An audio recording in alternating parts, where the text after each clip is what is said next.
Hello दोस्तों, बहुत बहुत स्वागत है आपका हिंदी मीडियम के नंबर 1 चैनल शुभम क्लासेस में। जैसा कि जानते मेरा नाम सुनील चौधरी है और आप लोग के संदेह के अनुसार बहुत लोग को डाउट्स हो रहा था कि सर कितना आप पढ़ा रहे, कैसे पढ़ा रहे हैं, बहुत सारी चीजें नहीं समझ में आ रही, बहुत सारी चीजें आपके स्कूल में निकाल दी गई हैं। सर बहुत सारे लाखों करोड़ों सवाल आपके मन में आ रहे थे कि सर हमें क्या पढ़ना है, एक बार हमें बता दीजिए, कैसे पढ़ना है एक बार बता दीजिए, बहुत सारे इंपॉर्टेंट क्वेश्चन सर बता दीजिए, बहुत सारे आप मुझे एमसीक्यू नोट्स बता दीजिए जो हम पढ़कर अपने एग्जाम में 100% सफलता की गारंटी पा सके। तो बिल्कुल बच्चों, आज का वीडियो आपके रिक्वेस्ट के लिए हम लेके आए जो बिल्कुल आज आप इस क्लास से समझेंगे कि कैसे हमें अपने बोर्ड एग्जाम की परीक्षा की तैयारी करनी है। जो बच्चे क्लास 12th यूपी बोर्ड के आज इस वीडियो को देखेंगे, आज वो सारे डाउट्स उनके मन में जो भी सवाल थे वो निकल जाएंगे और आज आपको पता चलेगा कि कैसे नया पाठ्यक्रम जारी हुआ है और इस नए पाठ्यक्रम से हमें क्या क्या चीजें पढ़नी है, क्या क्या चीजें नहीं पढ़नी है। क्योंकि मेरे बच्चे जानते हैं कि कोविड-19 महामारी के कारण हमारे शैक्षिक सत्र 2021-22 में रसायन विज्ञान से कुछ पाठ्यक्रम को पूरी तरह हटा दिया गया और कुछ पाठ्यक्रम में से थोड़े थोड़े आंशिक चैप्टर्स को, आंशिक टॉपिक्स को हटाया गया है। आज हम उसी टॉपिक्स को डिस्कस करेंगे। आप शुरू से अंत तक इस वीडियो को देखिए, वीडियो को छोड़कर कहीं मत जाइए। अगर आपको लगता है कि कोई चीजें भूल रहे हैं तो उसको एक जगह कॉपी पे नोट कर लीजिए, उस चीज को मत पढ़िएगा, ठीक है।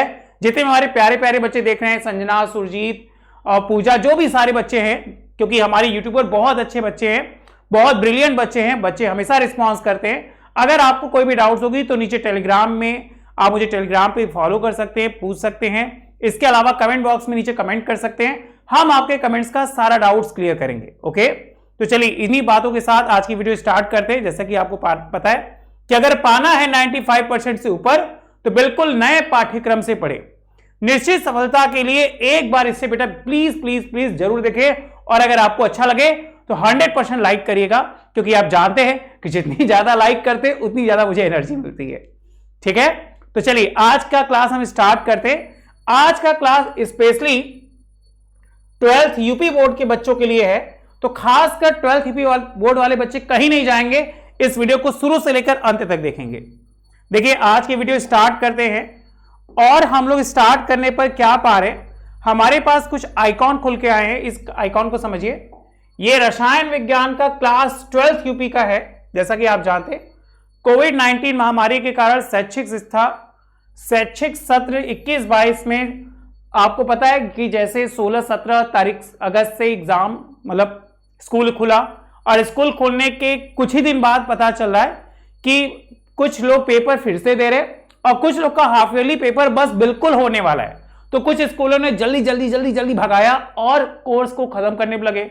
अब चीजें हम लोग के दिमाग में घुस नहीं रही, तो सर कैसे पढ़े, आइए हम आज बताते हैं कैसे पढ़े। आपको याद रखना है कि आपके टॉपिक से 30% सिलेबस को हटा दिया गया और सिर्फ हम लोग को 70% पढ़ना है और 70 नंबर लाना है। कि जैसा बच्चे जानते हैं 30 आपको प्रोजेक्ट मिल जाएंगे। तो चलिए हम बात करेंगे सबसे पहले चैप्टर की। पहला चैप्टर है हमारा ठोस अवस्था, सॉलिड स्टेट। अगर ठोस अवस्था की बात करें तो ये वो टॉपिक है जिनको हटाया गया। तो अगर आपको याद हो जा रहा है तो ठीक है, और अगर नहीं याद हो रहा है तो कहीं कॉपी में आप लिख लो, क्योंकि मुझे पता है कि मेरे बहुत सारे बच्चे क्वेश्चन बैंक से भी पढ़ते हैं, बहुत सारे बच्चों के पास पुराना नोट्स होगा, बहुत सारे बच्चे ऐसे होंगे जो क्या होंगे कहीं ना कहीं से सहायता प्राप्त किए होंगे। तो प्लीज बच्चों, आप जहां से भी पढ़ रहे हो, आप बस एक रिक्वेस्ट है कि जितनी चीजें बता रहे उसको नोट डाउन कर लीजिए। अगर ये कर लेंगे तो 100% आपको एग्जाम में अच्छे मार्क्स मिलेंगे, यह गारंटी है हमारी। ओके, आइए इसमें क्या हटाया गया, विद्युतीय एवं चुंबकीय गुण और धातुओं का बैंड सिद्धांत। याद करिए, ठोस अवस्था जब हम भी स्टार्ट किए तो हम आपको बैंड सिद्धांत नहीं पढ़ाए, इसीलिए नहीं पढ़ाए क्योंकि वो आपके सिलेबस हटा दिया गया। इसके अलावा चालक क्या होते हैं, अर्धचालक क्या होता है, कुचालक क्या होता है, एन और पी प्रकार के अर्धचालक। मेरे बच्चों को याद होगा कि हमने थोड़ी थोड़ी नॉलेज एन और पी के प्रकार में दी, क्योंकि सिर्फ हमें पास नहीं होना है, हमें पास होने के साथ साथ टॉप करना है। और टॉप वही बच्चे करेंगे जो बच्चे शुरू से सारी चीजें क्लियर रखेंगे। ओके, तो ये चीजें हमको हटानी है। इसके बाद हम लोगों ने चैप्टर 2 में क्या देखा? चैप्टर 2 में असामान्य आणविक द्रव्यमान और वान हाफ गुणांक, इन दोनों चीज को हमारे टॉपिक से क्या कर दिया गया? हटाया गया। तो अगर आपको याद है तो ठीक है, अगर नहीं याद है तो कहीं नोट कर लीजिए। इसके अलावा हम लोग क्या पढ़ चुके?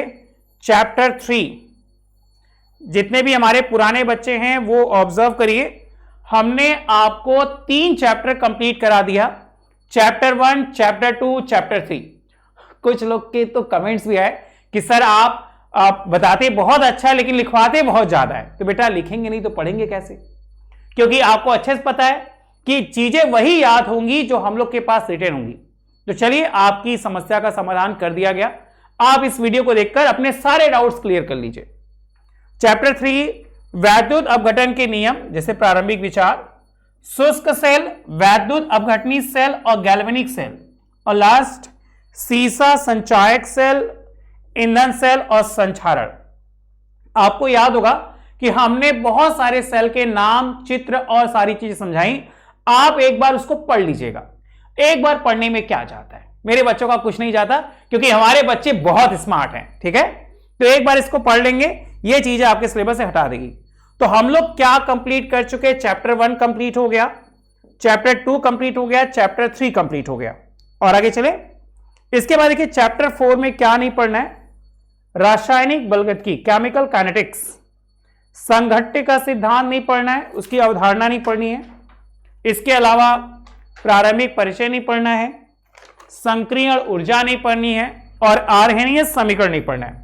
तो जल्दी से 1 से 4 तक नोट कर लीजिए अगर नोट करना है तो, वरना हमारे स्मार्ट बच्चे, स्मार्ट क्लास चली, स्मार्ट बोर्ड पे चली, तो प्लीज स्क्रीनशॉट ले लीजिए, क्योंकि स्क्रीनशॉट ले लेंगे तो ये चीजें आपको क्लियर हो जाएंगी। आइए हम आगे चल रहे ना। इसके बाद प्रश्न संख्या 5 से देखिए, अगर हम प्रश्न संख्या 5 को देखें तो प्रश्न संख्या 5 में क्या दिख रहा है? पृष्ठ रसायन, सरफेस केमिस्ट्री, उत्प्रेरक, समांगी और विषमांगी को नहीं देखना है, सक्रियता और चयनात्मक को नहीं देखना है। इसके अलावा मेरे बच्चों को पता है हम लोग के शरीर में एंजाइम होता है, तो एंजाइम भी इसमें नहीं पढ़ना है, उत्प्रेरण नहीं पढ़ना है, पायस और पायसों के प्रकार नहीं पढ़ने। क्यों नहीं पढ़ने? क्योंकि ये सारी चीज हटाए गए हैं, ये 30% रिड्यूस है। अभी सवाल आएगा सर ये नहीं पढ़ना है, वो नहीं पढ़ना, तो पढ़ना क्या क्या है? अभी पिक्चर बाकी है, बिल्कुल मत जाइए, अभी तो ट्रेलर चल रहा है। अभी हम आपको वो भी बताएंगे कि क्या पढ़ना है। खैर, अच्छा आगे, इकाई 6, तत्वों के सिद्धांत एवं प्रक्रम। देखिए पूरा अध्याय हटाया गया, मतलब हम लोग के टॉप सिलेबस से ये पूरे के पूरे चीज को क्या कर दिया गया? हटा दिया गया। मतलब हमें चैप्टर 6 पढ़ना ही नहीं है, इसलिए देखो यहां लिखा गया पूरा अध्याय क्या कर दिया गया? हटा दिया गया। इसके अलावा आइए इकाई नंबर 7। बेटा अगर आपके पास एनसीईआरटी का बुक हो या जो भी बुक हो तो उसके ऊपर टिक कर लीजिए, उसके ऊपर टिक कर लेंगे तो क्लियर हो जाएगी। तो ये चैप्टर 6 पूरा का पूरा इकाई 6 हटा दिया गया। ये देखो लिखा है ना, पूरा अध्याय हटाया गया। जब पी ब्लॉक में आएंगे तो 15, 16, 17 और 18। मेरे बच्चों को याद होगा हमने 15, 16, 17, 18 भी पढ़ लिया, मतलब पी ब्लॉक भी हम लोग का क्या हो गया? पूरा हो गया। इस हिसाब से हम लोग 4 चैप्टर केमिस्ट्री के पढ़ चुके, ठोस अवस्था, विलयन, वैद्युत रसायन और पी ब्लॉक। अब हम स्टार्ट कर दिए हैं क्या? सेकेंड बुक, हेलो एल्केन और हेलो एरीन। आइए हम उसकी भी जानकारी देंगे कि क्या पढ़ना है क्या नहीं पढ़ना है। इसमें देखिए वर्ग 15 से क्या नहीं पढ़ना है? नाइट्रोजन के ऑक्साइड, इसमें केवल संरचना पढ़नी है।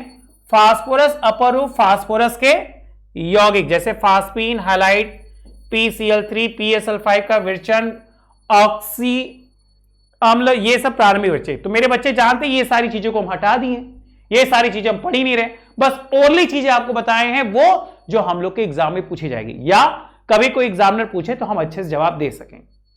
वर्ग 16 से क्या करना है? वर्ग 16 से सल्फ्यूरिक अम्ल का औद्योगिक उत्पादन, याद करिए हमने हटा दिया। सिर्फ संपर्क विधि आपको बताई है। इकाई डी से डी और एफ ब्लॉक के तत्व जैसे K2CR2O7 और KMnO4, इसको कहते हैं पोटेशियम डाइक्रोमेट, इसको पोटेशियम परमैंगनेट का विरचन। ये चीजें हम लोग हटा दिए। उसके बाद लेंथेनाइट से रासायनिक अभिक्रियाशीलता हटाई गई है और एक्टिनाइट से इलेक्ट्रॉनिक विन्यास, ऑक्सीकरण अवस्था तथा लेंथेनाइट की तुलना। एक नजर से देख लीजिए, याद करिए, ये सारी चीजें हम आपको नहीं पढ़ाएं, ये सारी चीजें हम लोग हट गए। इसके बाद हम लोग आते हैं चैप्टर नंबर 9 पर, उपसंयोजक यौगिक। अगर उपसंयोजक यौगिक की बात करें तो इसमें से क्या नहीं पढ़ना है? उसकी संरचना नहीं पढ़नी है, त्रिविम समावेता नहीं पढ़नी है, धातुओं के निष्कर्षण गुणात्मक विश्लेषण नहीं पढ़ना है, उपसंयोजक यौगिकों का महत्व नहीं पढ़ना है। अरे तो पढ़ना क्या है अभी बताएंगे, क्या क्या पढ़ना है, कॉपी करो, ठीक है। आइए, इंतजार की घड़ियां खत्म हुई। हम जिसके लिए बता रहे थे, हम लोग जो चैप्टर स्टार्ट करने वाले हैं या कर दिए हैं, वो है हमारा हैलोएल्केन इकाई 10।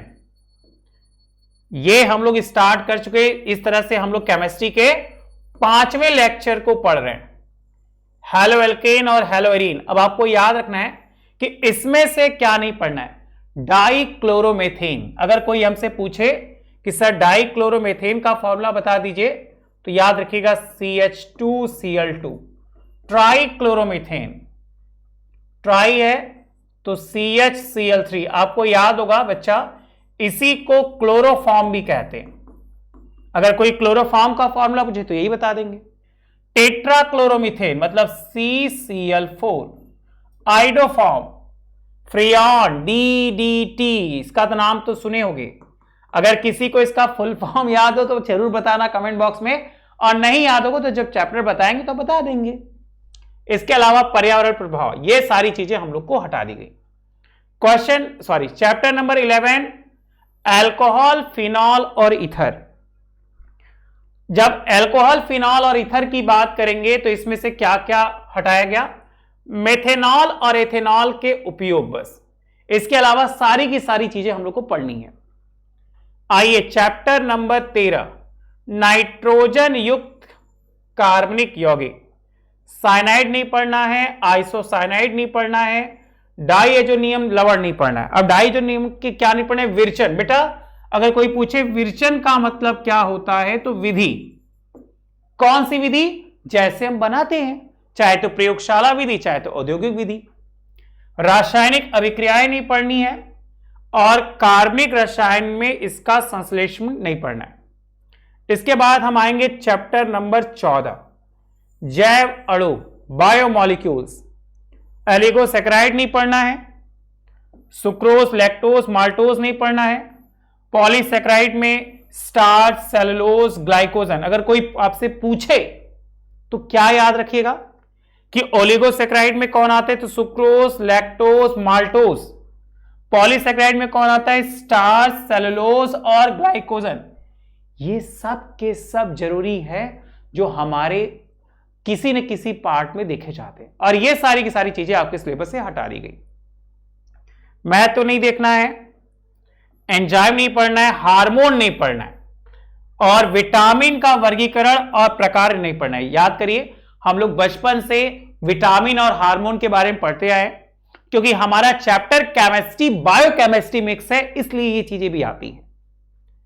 चैप्टर 15, बच्चा चैप्टर 15 की बात करें तो बहुलक, ये पूरा का पूरा हटाया गया। देखिए, ये पूरा का पूरा हटा दिया गया। उसी तरह इकाई 16 भी दैनिक जीवन पर, यह भी पूरा हटा दिया गया। सोचिए, मतलब आपके टोटल थे 16 चैप्टर, 2 बुक मिलाकर। उन 2 बुक में से 3 चैप्टर को पूरा का पूरा निकाल दिया गया। कौन कौन? चैप्टर 16, चैप्टर 15 और चैप्टर 6। 6, 15, 16 पे बुक पे ही क्रॉस कर लो, मतलब ये चैप्टर आपको नहीं पढ़ना। आइए हम बात करेंगे कि कैसे एग्जाम में क्वेश्चन आते हैं। देखिए, अगर हम बात करें तो ये प्रैक्टिकल है, प्रैक्टिकल हम लोग को अभी नहीं देखना है, प्रैक्टिकल के लिए हम थोड़ा सा छोड़ देते हैं। इसके बाद अगर हम अपने टॉपिक्स की बात करें तो देखिए, कुछ इस प्रकार से प्रश्न आपके बनेंगे, बिल्कुल नया एग्जाम, नए तरीके का महामारी के बाद, क्योंकि इसके पहले मोदी सरकार मोदी बाबा की वजह से, हमारे जो पूजनीय प्रधानमंत्री जी हैं उनकी वजह से जो बच्चे पास आउट हो गए वो बहुत खुश हुए। हमारे यहां के बहुत सारे बच्चे बहुत खुश हुए, तो उनकी अपार कृपा रही। लेकिन इस बार ऐसा कुछ नहीं होने वाला है। हमें पूरी मेहनत, पूरी लगन लगा के पढ़नी है और टॉप करना है। कैसे? बहुविकल्पी टोटल 6 पार्ट में होंगे, मतलब 1 से 6 टोटल 6 क्वेश्चन आएंगे। अगर हम बात करें 2 नंबर वाले, तो 2 नंबर वाले 4 होंगे जो 8 नंबर के होंगे। उसके बाद फिर 2 नंबर वाले 4 नंबर होंगे, 8 नंबर। फिर 3 नंबर वाले जो होंगे वो 4 क्वेश्चन 12 नंबर। उसके बाद 4 नंबर वाले 4 क्वेश्चन 16 नंबर। और लास्ट है, इसमें प्रत्येक में से 5 अंक होंगे, क और ख। जैसे अगर हम इसको बांट दें तो देखिए साफ साफ देखने को मिल रहा है, ये इस प्रकार से प्रश्न पत्र बने हैं। टोटल बहुविकल्पी देखिए, ये 1 2 3 4 5 6, इनकी बात करें तो इनको कहिए सूक्ष्म, अति लघु। इसके बाद अति लघु, इसके बाद सूक्ष्म लघु, आगे उत्तरी प्रश्न लगा लीजिए, याद रहे। इसके बाद लघु, इसके बाद सूक्ष्म दीर्घ,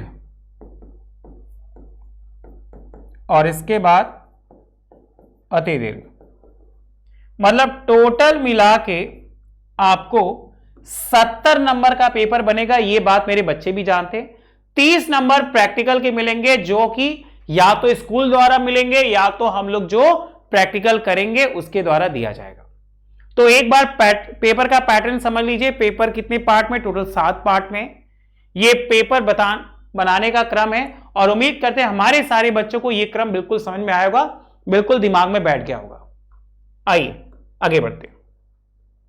याद रखिएगा, प्रत्येक 6 और 7 में अथवा होंगे। अथवा का मतलब या तो 6 करना है या तो 7 करना है। अब यह बात तो आपको बतानी है नहीं। कम से कम 8 आंकिक प्रश्न पूछे जाएंगे। अब कौन कौन सा चैप्टर किसमें इंपॉर्टेंट है वो भी हम आपको बता देंगे, बिल्कुल मत परेशान होइए। देखिए, यह है टॉपिक जो 70 नंबर के हैं। टोटल हम लोग को 13 चैप्टर पढ़ना है। अगर कोई हमसे पूछे कि इस बार टोटल हम लोग को कितने चैप्टर पढ़ने हैं, तो याद रखिएगा यह बिल्कुल नया पाठ्यक्रम है। हम यहां लिख देते हैं, यह बिल्कुल नया पाठ्यक्रम है, और इस बार नए पाठ्यक्रम में टोटल हम लोग को 13 चैप्टर ही पढ़ने। उन 13 चैप्टर में से ये जो पहला चैप्टर है ये हमने पूरा कर लिया। मतलब हम लोग कितने नंबर के हकदार हैं? 5 नंबर। विलियन हम पढ़ चुके, मतलब 7 नंबर विलियन से आएंगे। ये आपको बताएंगे कि कौन सा चैप्टर ज्यादा इंपॉर्टेंट है। वैद्युत रसायन हमने पढ़ लिया, 5 नंबर। इसके बाद पी ब्लॉक हमने पढ़ लिया, पी ब्लॉक से 7 नंबर। और अब हम लोग स्टार्ट किए क्या? हेलोएल्केन। हेलोएल्केन से 5 नंबर। अगर आप देखें तो सबसे ज्यादा मोस्ट इंपॉर्टेंट कौन कौन सा? विलियन, क्योंकि इसमें सबसे ज्यादा क्वेश्चन पूछे जाते। पी ब्लॉक, और उसके बाद फिर 6 नंबर। आप सोचिए, हम लोग दोनों पढ़ चुके, और आने वाले टाइम में आपके टेस्ट भी हो रहे हैं, तो उम्मीद करते हैं हमारे सारे बच्चों को टेस्ट बहुत अच्छा लग रहा होगा, बहुत अच्छे से कर रहे होंगे। तो ये 2 चैप्टर बहुत इंपॉर्टेंट, ये दोनों चैप्टर हम पढ़ चुके। आप बिल्कुल मत घबराइए, रिवीजन क्लास के साथ क्लास टेस्ट भी हम ले लेंगे जिससे ये सारी चीजें क्लियर हो जाएंगी। तो मतलब हम लोग टोटल चैप्टर पढ़ चुके 1 2 3 4 5, मतलब इसके हिसाब से टोटल 8 चैप्टर अभी भी बचे हैं और हम बिल्कुल प्रॉमिस कर रहे हैं कि दिसंबर से पहले हम उन सारे चैप्टर को खत्म करके रिवीजन भी आ जाएंगे। ओके, तो बिल्कुल शुरू से अंत तक इस चैनल को देखते रहिए। अगर कोई डाउट्स हो, कोई किसी प्रकार की कोई भी क्वेश्चन पूछना हो तो आप बिल्कुल पूछ सकते हैं। टेलीग्राम पे मुझे मैसेज कर सकते हैं, नीचे कमेंट बॉक्स में कमेंट करके अपने क्वेश्चन पूछ सकते हैं। हम बिल्कुल अवेलेबल है आपके लिए 24/7 आवर। चलिए आगे बढ़ रहे हैं। इसके बाद अगर देखा जाए तो किस चैप्टर से कौन सी चीजें पढ़नी है, अभी तक हमने क्या देखा है, नहीं पढ़ना है, नहीं पढ़ना है, नहीं पढ़ना है, नहीं पढ़ना है। अब हम लोग को देखना है कि क्या क्या चीजें पढ़नी है। तो मेरे प्यारे बच्चों, आप लोग क्या करिए, बुक खोल लीजिए या तो कॉपी में कहीं नोट डाउन कर लीजिए या जो पढ़ाए हैं उस कॉपी को खोलकर उस पर टिक लगा लीजिए। एक टिक लगाइए जो कम पढ़ना है, एक टिक लगाइए जो ज्यादा पढ़ना है, और जो बहुत इंपॉर्टेंट उसके ऊपर लिख दीजिए मोस्ट इंपॉर्टेंट। अब देखिए, ठोस अवस्था से 5 नंबर हम लोग को मिलेंगे। अगर कोई आपसे पूछे कि ठोस अवस्था से कितने अंक का क्वेश्चन आता है, मतलब कितना नंबर आता है बोर्ड में, तो 5 अंक का आता है। क्या क्या पढ़ना है, विभिन्न बंधन वाले बल, देखिए ठोस अवस्था, आणविक आयनिक सहसंयोजक, धात्विक ठोस अक्रिस्टली, जालक एकक कोष्टिका संकुलन, संकुलन रिक्तिका घनी प्रति एकक कोष्टिका, और बिंदु दोष जिसमें साटकी दोष, फ्रैंकल दोष। और मेरे बच्चों को कोई प्रॉब्लम नहीं, क्योंकि मेरे बच्चे इस चैप्टर को बहुत अच्छे से पढ़े और बहुत विस्तार से पढ़े। आप देखोगे ये चैप्टर हम बहुत अच्छे से पढ़ाएं और हमारे बच्चे इसी चैप्टर की वजह से मेरे टच में हैं। तो 5 नंबर हम लोग पा गए। दूसरा है विलयन। विलयन सबसे ज्यादा इंपॉर्टेंट है, 7 नंबर का क्वेश्चन आता है। मतलब अगर आप तैयार कर लेंगे तो 7 अंक आपको मिल जाएंगे। और मेरे बच्चे जानते हैं कि 100 में से 33 पासिंग मार्क्स होते हैं, वो हमें लाने हैं, लेकिन हमें पास नहीं होना है, हमें टॉप करना है। और टॉप कैसे करेंगे, जब चीजों को समझेंगे तब। विलयनों के प्रकार, ठोसो द्रव विलयन की सांद्रता, विलेयता, ठोस विलयन, अणु, सांख्यिक गुणधर्म, वाष्प दाब, आवेक्षिक अवनमन, राउल्ट का नियम, उसके बाद क्वथनांक का उन्नयन, हिमांक का अवनमन, पराशर दाब, अणु संख्या, गुणधर्मों और आणविक द्रव्यमान। याद करिए, ये सारी चीजें हम आपको बता चुके हैं और हमारे सारे बच्चे ये चीजें कर चुके हैं। अगर इसमें भी किसी को कोई डाउट्स है तो प्लीज मुझे मैसेज कीजिएगा कमेंट बॉक्स में, चाहे टेलीग्राम पे, हम आपको बताएंगे क्या करना है। ठीक है, आगे चलिए। चैप्टर 3, आइए देखा जाए चैप्टर 3 से हमें क्या डिस्कस करना है। अगर हम चैप्टर 3 की बात करें तो चैप्टर 3 विद्युत रसायन, ये भी हम पढ़ चुके। क्वेश्चन बनेगा कि विद्युत रसायन से कितने अंक का आता है, तो 5 नंबर। क्या है, ऑक्सीकरण अपचयन अभिक्रिया, याद करिए जिसको रेडॉक्स कहते। वैद्युत अपघटनी विलयनों का चालकत्व, ये हम आपको बता चुके। विशिष्ट और मोलर चालकता, याद करिए फॉर्मूला के साथ न्यूमेरिकल। बच्चों प्लीज न्यूमेरिकल बहुत अच्छे से करिएगा, क्योंकि थ्योरी पे नंबर आपको मिल जाएंगे लेकिन न्यूमेरिकल 100% श्योर होंगे तभी मिलेंगे। उसके बाद सांद्रता, चालकत्व, तो कोलराउस का नियम याद करिए, बताए थे ना। विद्युत अपघटनी शेल, विद्युत वाहक बल, मानक इलेक्ट्रोड विभव। बेटा मानक इलेक्ट्रोड विभव का पूरा चार्ट बनवाए थे, प्लीज उसको चार्ट पेपर पे बना लीजिएगा, चार्ट मत जाइएगा। ठीक है, न समीकरण, रासायनिक सेलों में इनका प्रयोग, और गिब्स मुक्त ऊर्जा याद करो जिसको डेल्टा जी से दिखाए थे, और ईएमएफ परिवर्तन। और हम जानते हैं हमारे सारे बच्चे ये चीजें पढ़े हैं, इनको पढ़ना है, ये बहुत इंपॉर्टेंट है। तो कॉपी पे आप क्या करिए, टिक करते चलिए। इसके बाद चैप्टर नंबर 4 रासायनिक बलगतिकी। रासायनिक बलगतिकी को देखा जाए तो अभिक्रिया का वेग, 2 वेग होते हैं, औसत और तात्क्षणिक। अभिक्रिया के वेग को प्रभावित करने वाले कारक जैसे ताप, दाब, ये सब दिखाए ना, सांद्रता, ताप, दाब, उत्प्रेरक, कोटि कौन कौन से हैं जो इसको प्रभावित करते हैं। वेग का नियम, विशिष्ट दर स्थिरांक, समाकलित वेग समीकरण और अर्ध आयु के लिए।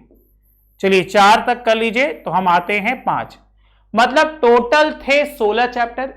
16 चैप्टर में से 3 चैप्टर को पूरी तरह हटा दिया गया। कौन कौन? छठवां, 15वां, 16वां। अब हम लोग को पढ़ने हैं 13 चैप्टर। 13 चैप्टर पढ़ के 70 नंबर लाने, किस चैप्टर से कितना आएगा इसको आइए देखते रहते हैं। 5वां पृष्ठशयन अधिशोषण, भौतिक अधिशोषण, रसावशोषण, ठोसों पर गैसों के अधिशोषण को प्रभावित करने वाले कारक, कोलाइडी अवस्था, कोलायन, वास्तविक विलयन और निलंबन में विभेद, द्रवरागी, द्रव विरागी, बहु आणविक और वृहत आणविक क्लोराइड, कोलाइडों के गुणधर्म, टिंडल प्रभाव और ब्राउनी गति, ये सब अभी हम लोग को पढ़ना है। आप बिल्कुल मत घबराइए, ये सारी की सारी चीजें नोट कर लीजिए। हम सारी की सारी चीजें आपको अवश्य पढ़ाएंगे। पढ़ाएंगे नहीं, रिवीजन भी कराएंगे, ठीक है। आइए चैप्टर नंबर चला जाए 7। अगर हम चैप्टर नंबर 7 की बात करें तो देखिए बेटा, चैप्टर नंबर 7 क्या कह रहे हैं? P block. पी ब्लॉक में 15, 16, 17, 18 इनको देखना है। हम लोग क्या क्या पढ़े? पी ब्लॉक क्या होता है, 15 को क्या कहते हैं? 15 को नाइट्रोजन कहते हैं। इनका इलेक्ट्रॉनिक विन्यास क्या होता है, ये हम लोग पढ़े। ऑक्सीकरण अवस्थाएं क्या होती हैं, ये भी पढ़े। भौतिक रासायनिक गुणधर्म पर प्रवृत्ति, जैसे नाइट्रोजन विरचन गुणधर्म, उपयोग, नाइट्रोजन के यौगिक, याद करिए अमोनिया, अमोनिया बनाने के लिए हम आपको हैबर विधि बताए थे। नाइट्रिक अम्ल भी बनाए थे, याद है कि भूल गए? ये सारी चीजें हम लोग 15 वर्ग 15 पढ़े हैं। पी ब्लॉक को 4 में बांट दिया गया, 15, 16, 17 और 18। तो जब हम वर्ग 16 में चले तो देखिए वर्ग 16 क्या कहता है? सामान्य परिचय, इलेक्ट्रॉनिक विन्यास, ऑक्सीकरण अवस्था, भौतिक रासायनिक गुणधर्म की प्रवृत्ति कैसे बनाएंगे, क्या क्या चीजें होती हैं, गुणधर्म उपयोग, उसके ऑक्साइड क्या होंगे, वर्गीकरण, ओजोन, सल्फर, सल्फर का अपर रूप, सल्फर के यौगिक जैसे SO2 और गुणधर्म, सल्फ्यूरिक अम्ल, ये तो भूल ही नहीं सकते, H2SO4, सल्फर के ऑक्सी अम्ल, केवल संरचना याद करिए, हम 10-20 तो संरचना नहीं बनाए थे, वही था ऑक्सी अम्ल। वर्ग 17 सामान्य परिचय, इलेक्ट्रॉनिक विन्यास, ऑक्सीकरण अवस्थाएं, भौतिक और रासायनिक गुणधर्मों में प्रवृत्ति, हैलोजन के यौगिक, हैलोजन जैसे क्लोरीन हुआ, हाइड्रोजन हुआ, हाइड्रोक्लोरिक अम्ल हुआ, ये सारी चीजें हम लोग को पढ़नी है। और लास्ट वर्ग 18 में हम लोग क्या पढ़ चुके? सामान्य परिचय, जैसे 18वां वर्ग को हम क्या कहते हैं? 18वें वर्ग को कहा जाता है अक्रिय एसिड। याद आ रहा है? जिसका एक छोटा सा फंडा बताए थे, हे नानी आराम कर जिंदा रहेगी। इलेक्ट्रॉनिक विन्यास, उबलता, भौतिक और रासायनिक गुणधर्म और उपयोग। चलिए इकाई 8। इकाई 8 में क्या? सामान्य परिचय, इलेक्ट्रॉनिक विन्यास, संक्रमण धातुओं के गुण। याद करिए संक्रमण बहुत मोस्ट इंपॉर्टेंट है। संक्रमण जो है वर्ग डी ब्लॉक को कहा जाता है। उसके बाद धातुओं की प्रथम श्रेणी, गुणधर्मों में सामान्य प्रवृत्ति, धात्विक अभिलक्षण, आयनन अभिक्रिया और अवस्थाएं। ओके, समझ में आ रही है? आयनिक त्रिज्या, वर्ण, उत्प्रेरणी गुण, चुंबकीय गुणधर्म और अंतराकाशी यौगिक। याद करिए मिश्र धातु। तो चैप्टर 8 तक कर लीजिए, 5 चैप्टर और बचे, 5वें चैप्टर हम बता देते हैं। टोटल हम लोग को 13 चैप्टर पढ़ने, 16 में से 3 चैप्टर को हटा दिया गया। देखिए आइए 9 नंबर क्या कह रहे हैं? 9 नंबर उप सहसंयोग यौगिक। अगर कोई बच्चा इंग्लिश वाला है तो याद करें, इंग्लिश वाले अगर मेरे बच्चे हो तो इसे कोऑर्डिनेट कंपाउंड कहते हैं, क्योंकि कुछ बच्चे इंग्लिश में भी देखते हैं, तो बिल्कुल मत बढ़ाइए। जिसकी भी हिंदी मीनिंग नहीं आएगी हम इंग्लिश में बता देंगे उसको। उप सहसंयोग यौगिक, लिगेंड, लिगेंड एक वर्ड होता है, हमने पिछली क्लास में आईपीएससी के नाम भी आपको बताए थे, नामकरण, चुंबकीय गुण, ये सारी चीजें हम लोग पढ़ चुके। अभी हम आपको आगे वीबीटी सीएफटी भी बता देंगे। अगर किसी को वीबीटी और सीएफटी का फुल फॉर्म है तो कमेंट बॉक्स में जरूर कमेंट करिएगा, देखिए आपको आता है कि नहीं, और नहीं आता है तो हम अपने वीडियो में जरूर बताएंगे। और जो हम लोग पढ़ रहे हैं इकाई 10, इससे भी 5 नंबर के आते हैं। हमने हेलो एल्केन बताया, नाम पत्ती बताई, CX आबंध, बेटा CX कार्बन जिसको RX के नाम से जानते हैं, C का फॉर्मूला बताए थे CnH2n+1। जैसे मान लीजिए CH3 और एक हो गया यौगिक, तो इसका नाम क्या हो गया, क्लोरोमीथेन। ठीक है, इन सब की क्रियाविधि। उसी तरह इसका जो दूसरा हेलो एल्केन को बच्चा बताया था खुली श्रृंखला बनाते, और अगर हम बात करें हेलो एल्केन की तो ये ज्यादातर क्या बनाते, बंद श्रृंखला बनाते।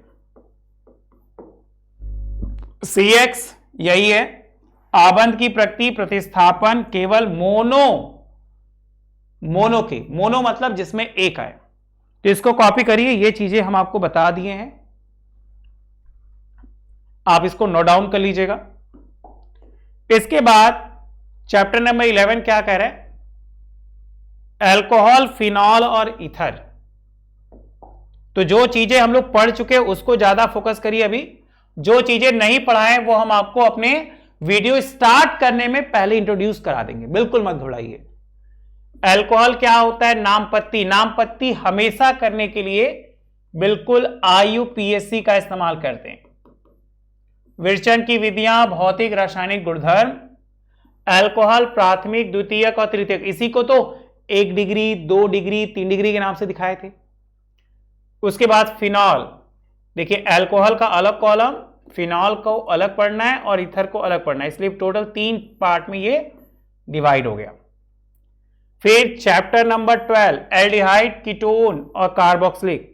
तो एक चीजें हमें पढ़नी है एल्डिहाइड और कीटोन को साथ में, और कार्बोक्सिलिक को पढ़ना है अलग।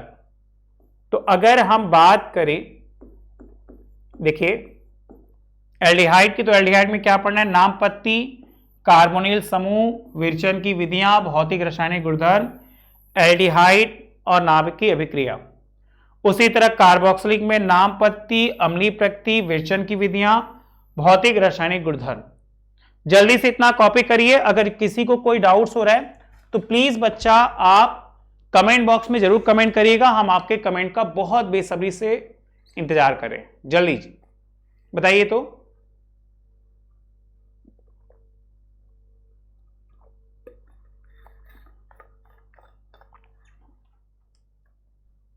आइए आगे बढ़ते हैं। उसके बाद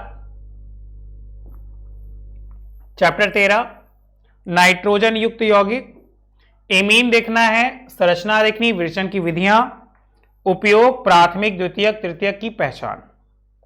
बताइए। अब तो याद रखिए 14 में जय वड़ू, केवल छोटी छोटी चीजें देखनी है, इसको याद कर लीजिए। ये हमारी प्रैक्टिकल परीक्षा के, तो प्रैक्टिकल परीक्षा के लिए आप बिल्कुल मत परेशान होइए, आपके स्कूल में जैसा बताया जाएगा वैसा देखिएगा, ठीक है। ये सब प्रैक्टिकल की चीजें हैं, प्रैक्टिकल चीजें हमारे बच्चे बहुत अच्छे से जानते हैं। आपके स्कूल में फाइल भी बनवाया जाएगा, ठीक है, तो आप वहां से इसको देख लीजिएगा। तो आज के लिए इतना ही, thank you so much, bye bye. जिन भी बच्चों को आज के लेक्चर में, आज के वीडियो में कोई भी डाउट होगा तो प्लीज मुझसे पूछ सकता है। यह बिल्कुल नया पाठ्यक्रम है और उम्मीद करते हमारे बच्चों को पूरे पाठ्यक्रम समझ में आए होंगे। अगर फिर भी अगर आपको कोई डाउट्स है तो आप मुझे मैसेज चाहे टेलीग्राम पे चाहे कमेंट बॉक्स में 24/7 कर सकते हैं। जब भी हम फ्री होंगे आपके कमेंट्स का रिप्लाई करेंगे, ठीक है। Thank you so much, bye bye. अगर आज का वीडियो अच्छा लगा तो प्लीज इसे शेयर करिए और ज्यादा से ज्यादा लाइक करिए, और जो भी चैनल को सब्सक्राइब किए तुरंत सब्सक्राइब कर लीजिए। हम लोग ऐसे ही वीडियो लाते रहेंगे जो आपको मोटिवेट करते रहेंगे। सबको 2021-22 की परीक्षा के लिए ऑल द बेस्ट। मेरी तरफ से बाबा विश्वनाथ जी की कृपा आपके पे बनी रहे, और साथ ही साथ हमारे सारे बच्चे 90+ मार्क्स लाएं और अपने मां बाप का नाम रोशन करें। Thank you so much, bye bye.